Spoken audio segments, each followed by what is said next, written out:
Assalamualaikum warahmatullahi wabarakatuh. Halo pemirsa Ekstradisi Channel dimanapun kalian berada.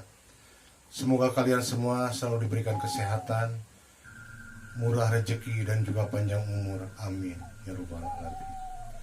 Nah pemirsa Ekstradisi, di episode kali ini saya akan menceritakan pengalaman dari kerabat saya sendiri. Mohon maaf nama dan tempat akan kami samarkan. Sebut saja namanya Kang Danu.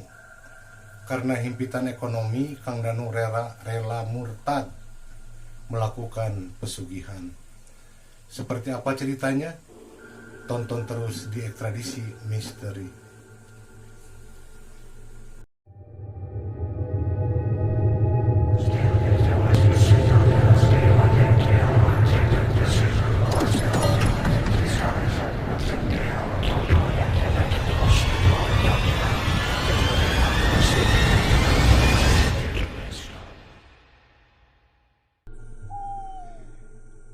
Kang Danu adalah anak sulung dari 3 bersaudara. Usia Kang Danu saat itu 45 tahun, mempunyai anak perempuan yang berusia 7 tahun. Sebut saja namanya si Neng. Dan Kang Danu masih memiliki adik laki-laki berusia 5 tahun.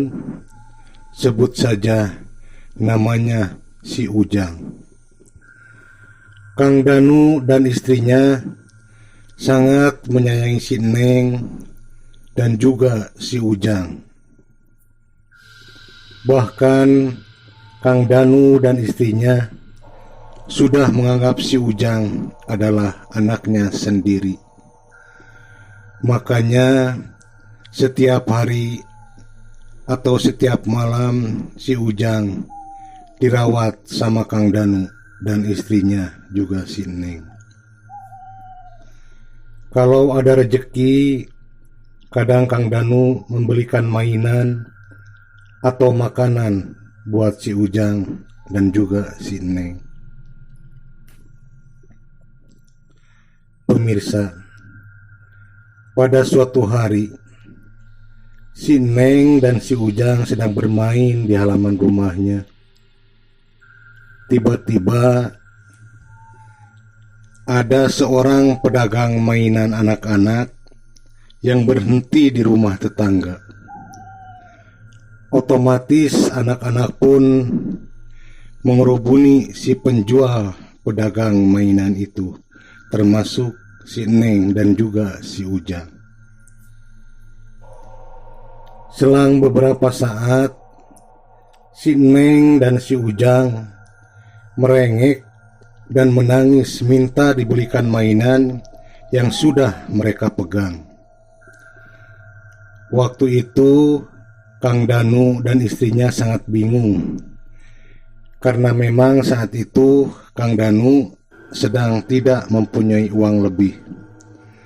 Apalagi menurut Kang Danu, harga mainan itu cukup mahal untuk ukuran Kang Danu.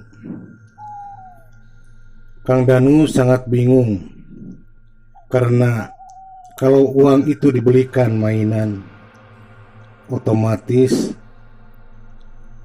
Kang Danu tidak bisa memberi beras ataupun membeli hal yang penting lainnya.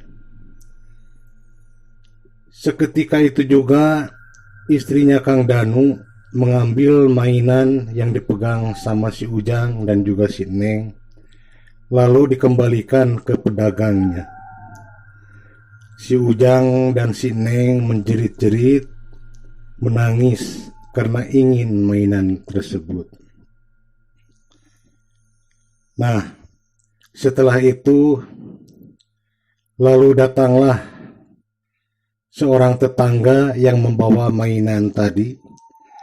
Sebut saja Ibu Ida. Ibu Ida itu termasuk orang yang berada di situ dan juga sangat baik sama keluarga Kang Danu. Si Ibu Ida memberikan mainan itu kepada si Ujang dan si Neng. Saat itu Kang Danu merasa sangat sedih sekali. Dia berpikir dan bertanya di dalam hati, sampai kapan hidupnya dalam kesengsaraan? Kang Danu tidak mempunyai pekerjaan tetap. Kang Danu hanya seorang kuli serabutan. Kadang buruh nyangkul, buruh panen di sawah, itu pun kalau ada yang nyuruh. Apapun akan dikerjakan sama Kang Danu, meskipun upahnya hanya cukup buat beli beras dan juga ikan asin. Nah, pemirsa, pada suatu hari Kang Danu disuruh tetangganya untuk menggiling padi ke penggilingan.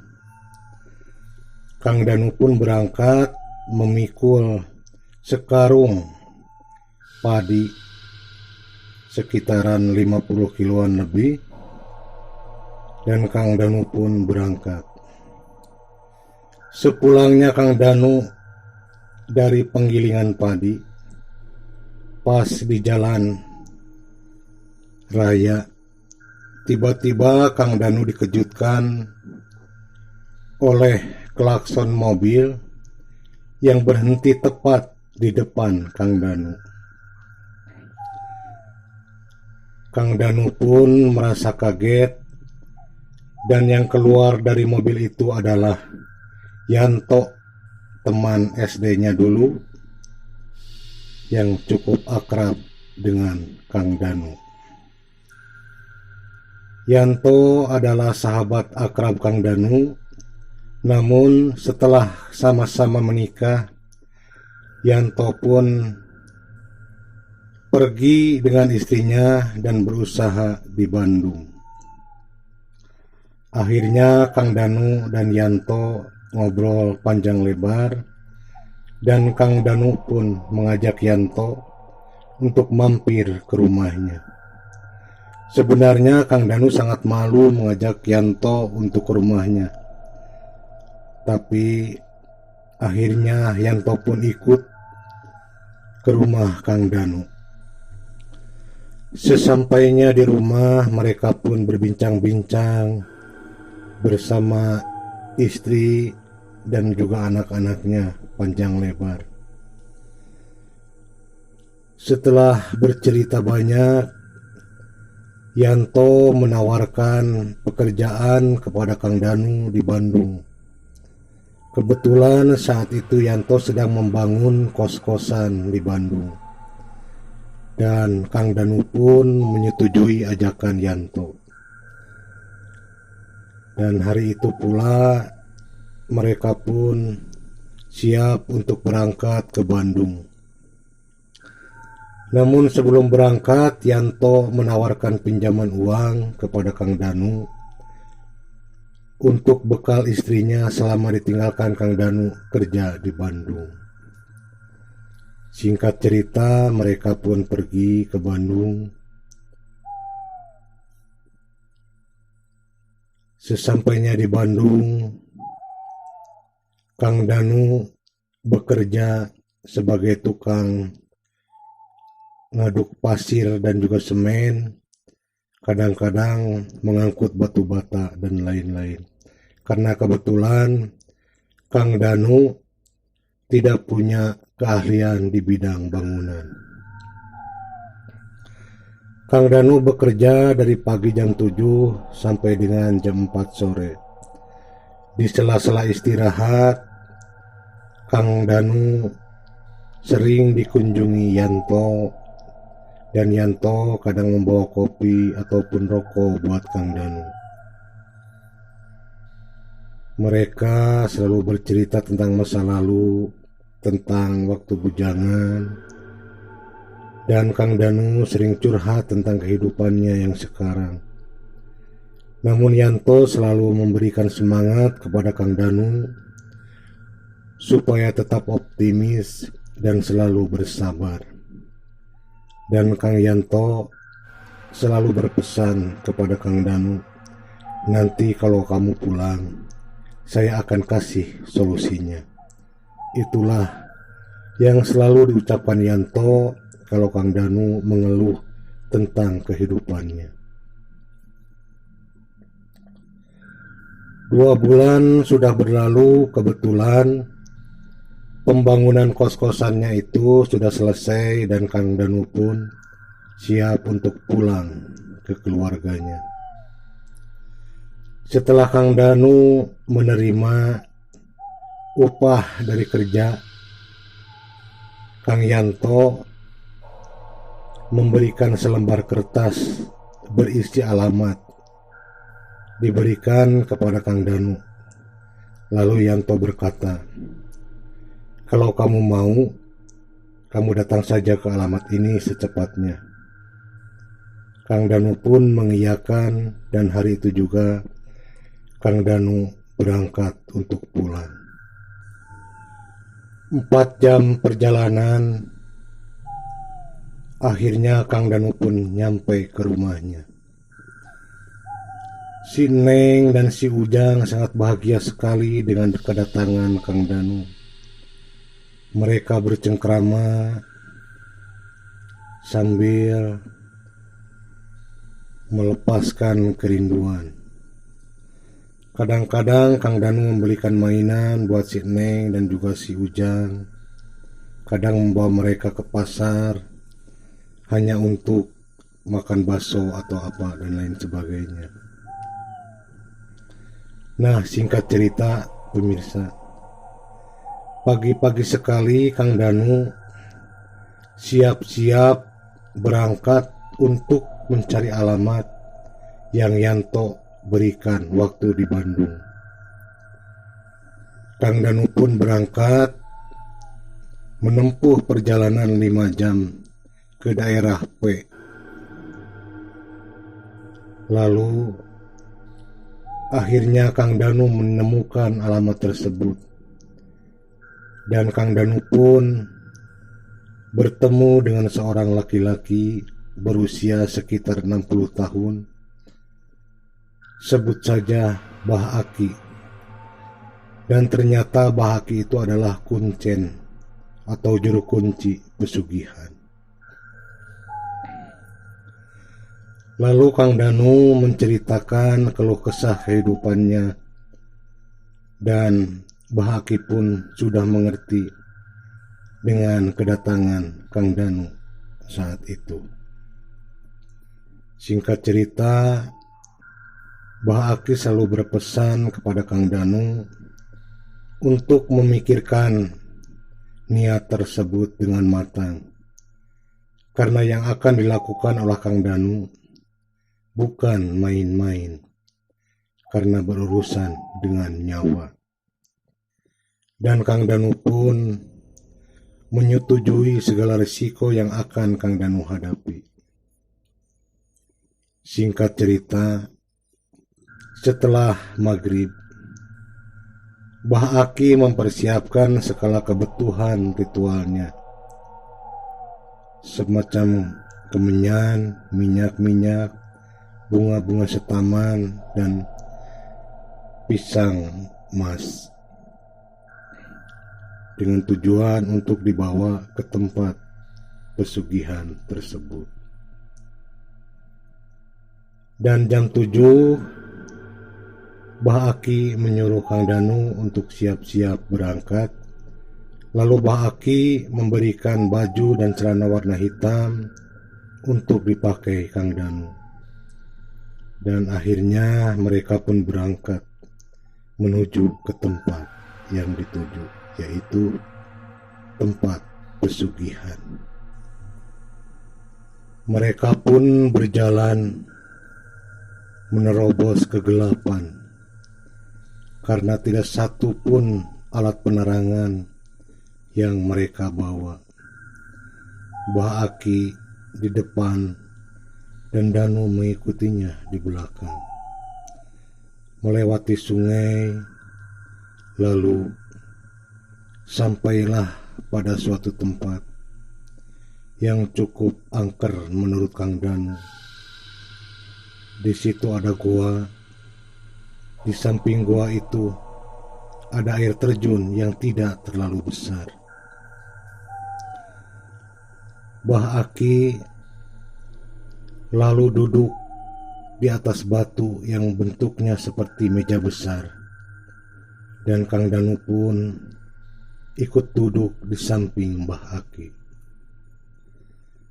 Singkat cerita, setelah Bah Aki mengatakan sesuatu yang tidak dimengerti oleh Kang Danu, akhirnya Bah Aki membakar kemenyan. Asap kemenyan merebak kemana-mana. Lalu Bah Aki membisikkan sesuatu kepada Kang Danu untuk membacakan zikir yang diucapkan sama Bah Aki. Lalu mereka pun berdua berzikir di tengah keheningan malam. Cukup lama mereka berdua berzikir, dan tiba-tiba dari arah air terjun angin berhembus sangat kencang, membuat Kang Danu terperanjat dan kaget. Dan setelah itu Bah Aki berkata sama Kang Danu, "Pintu gaib sudah terbuka." Itu yang diucapkan Bah Aki. Lalu Bah Aki berpesan kepada Kang Danu bahwa Kang Danu harus diam di situ sendirian karena Bah Aki akan pulang. Dan Kang Danu pun mengiyakan dalam kecemasan. Dan Bah Aki berpesan kepada Danu, hadapi karena akan banyak godaan. Akhirnya Bah Aki pun pergi meninggalkan Kang Danu sendirian. Saat itu perasaan Kang Danu campur aduk antara dilanjutkan atau ikut pulang dengan Bah Aki. Namun bayangan istri, bayangan si Neng, dan juga bayangan si Ujang menguatkan tekadnya untuk tetap melanjutkan niat tersebut. Karena Kang Danu ingin sekali membahagiakan istrinya, si Neng, dan juga si Ujang. Kang Danu pun terus melakukan semedi sambil berzikir dan memejamkan mata. Sudah hampir 2 jam Kang Danu melakukan semedi. Kang Danu hanya bisa mendengar detak jantungnya sendiri dan suara hembusan angin dan juga binatang malam. Kadang Kang Danu berpikir dalam hatinya, sampai kapan dia melakukan semedi? Karena Kang Danu belum juga merasakan kalau ritualnya akan diterima. Berbagai macam pertanyaan bergelayut di hati Kang Danu. Saat Kang Danu berpikir, tiba-tiba Kang Danu dikejutkan dengan suara langkah yang berasal dari arah belakang. Saat itu Kang Danu merasa cukup senang karena Kang Danu berpikiran kalau langkah kaki itu adalah langkah Bah Aki yang akan memberitahukan bahwa semedinya sudah selesai. Namun, Kang Danu menunggu langkah kaki itu, dan tiba-tiba langkah kaki itu pun berhenti di belakang Kang Danu. Kembali Kang Danu berpikir dan bertanya-tanya di dalam hatinya, suara langkah kaki siapakah itu? Yang Kang Danu takutkan itu adalah suara langkah kaki binatang buas yang ada di perbukitan itu. Di saat Kang Danu berpikir, tiba-tiba Kang Danu mendengar suara istrinya, suara si Ujang dan suara si Neng memanggil-manggil namanya. Kang Danu, sedang apa di sini, Kang? Iya, Pak. Ayo pulang, Pak. Ayo pulang, Pak. Ayo pulang. Kang Danu saat itu sangat kaget yang luar biasa. Dan Kang Danu bingung entah harus berbuat apa. Apakah Kang Danu harus menengok ke belakang, melihat istri, si Ujang dan si Neng? Tapi Kang Danu tetap fokus pada semedinya.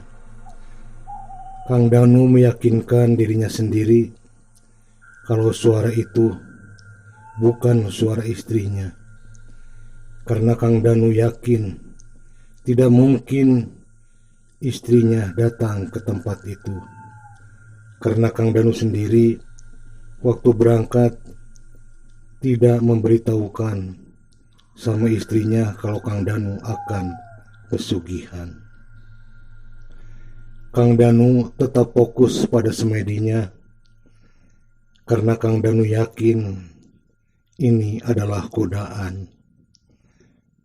Lalu suara itu lama-kelamaan menghilang di telan kesunyian.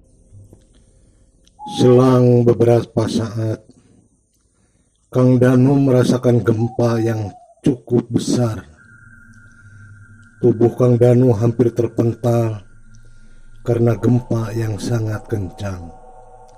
Kang Danu mendengar gesekan batu di sekitarnya dan juga gesekan pohon-pohon di sekelilingnya. Saat itu pula hujan turun dengan derasnya membasahi tubuh Kang Danu.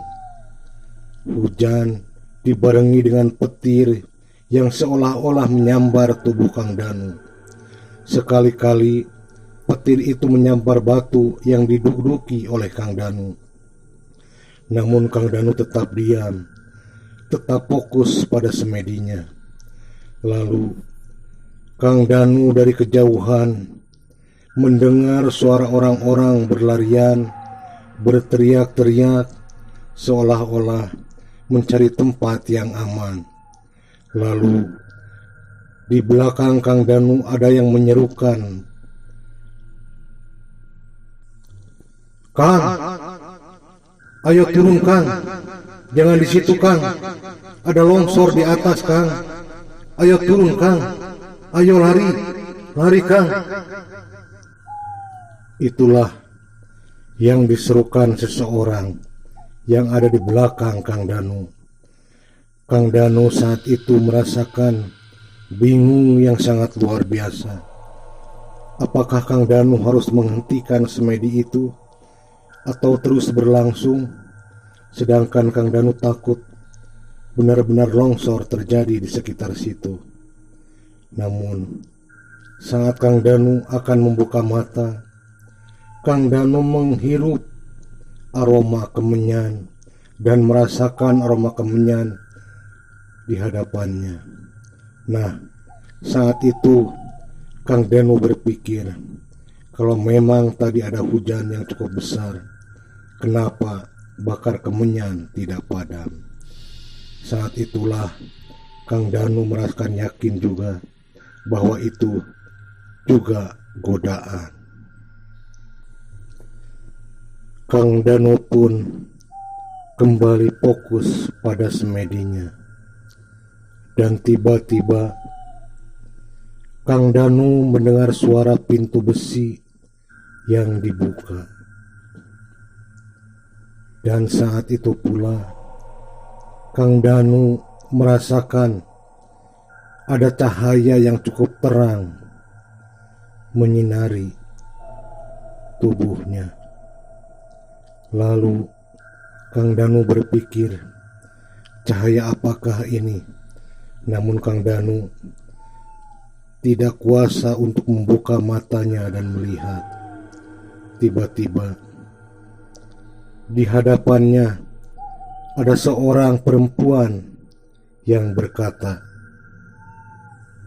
Buka matamu, Kang. Semedimu sudah diterima. Lalu Kang Danu membuka matanya secara perlahan. Kang Danu sangat terkejut. Ada wanita cantik memakai mahkota di kepalanya. Dan Kang Danu melihat rumah yang cukup mewah dan cukup besar dengan pintu yang terbuka di hadapan Kang Danu. Lalu si wanita itu mengajak Kang Danu untuk masuk dan mengikuti petunjuknya. Kang Danu pun mengikuti perempuan itu masuk ke dalam rumah yang cukup luas dan mewah. Di sekeliling rumah itu berhiaskan ukiran-ukiran yang cukup mahal, seperti terbuat dari emas. Di sudut-sudut ruangan itu berjajar kursi berukir yang cukup besar.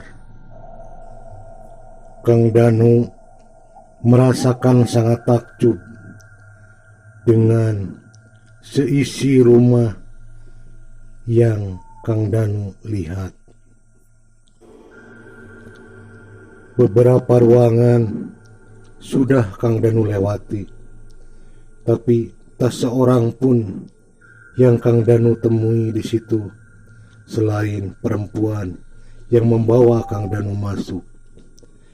Perempuan itu terus berjalan tanpa berbicara sepatah kata pun. Kang Danu pun mengikutinya. Namun di salah satu ruangan Kang Danu mendengar suara rintihan seperti orang-orang yang sedang kena siksaan.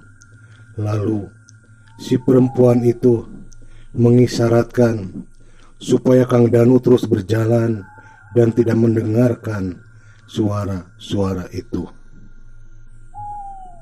Kang Danu pun terus berjalan mengikuti perempuan itu. Saat berjalan, perempuan itu berkata, "Itu adalah orang-orang yang mengingkari janjinya." Kang Danu berpikir dan tidak mengerti dengan ucapan perempuan itu. Selang beberapa saat, tibalah Kang Danu di salah satu ruangan yang cukup besar. Namun, ruangan itu tidak terlalu terang seperti ruangan-ruangan yang Kang Danu lewati. Dan si perempuan itu menyuruh Kang Danu untuk duduk di sehelai tikar. Kang Danu pun duduk, dan perempuan itu pun meninggalkan Kang Danu sendirian. Kang Danu memperhatikan seluruh isi ruangan itu, dan Kang Danu melihat di sekeliling itu ada bak seperti bak mandi, namun ditutupi dengan kain putih, sehingga Kang Danu tidak bisa melihat isi dari bak itu. Lalu Kang Danu pun duduk terdiam. Tiba-tiba Kang Danu merasakan gempa lagi. Dan saat Kang Danu melihat ke depan, Kang Danu melihat makhluk yang cukup besar, rambut panjang, mata merah, dan taring-taring yang panjang. Saat itu Kang Danu merasa sangat ketakutan. Tidak sadar, keringat dingin bercucuran dari seluruh tubuh Kang Danu. Kang Danu menunduk karena Kang Danu tidak berani menatap ke arah makhluk besar itu. Tiba-tiba si makhluk besar itu berkata dengan bahasa Sunda kepada Kang Danu, "Buka panutup dunia keranjen.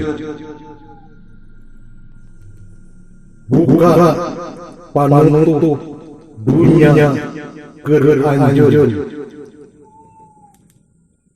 kata si makhluk besar itu sambil menunjuk ke arah bak yang ditutup dengan kain putih.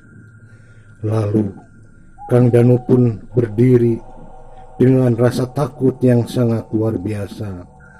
Kang Danu mendekati bak yang ditutup kain putih itu. Lalu Kang Danu dengan tangan yang bergetar membuka penutup bak itu. Dan ternyata di dalam bak itu bertumpuk uang kertas yang cukup banyak. Kang Danu sangat kaget dengan isi bak itu.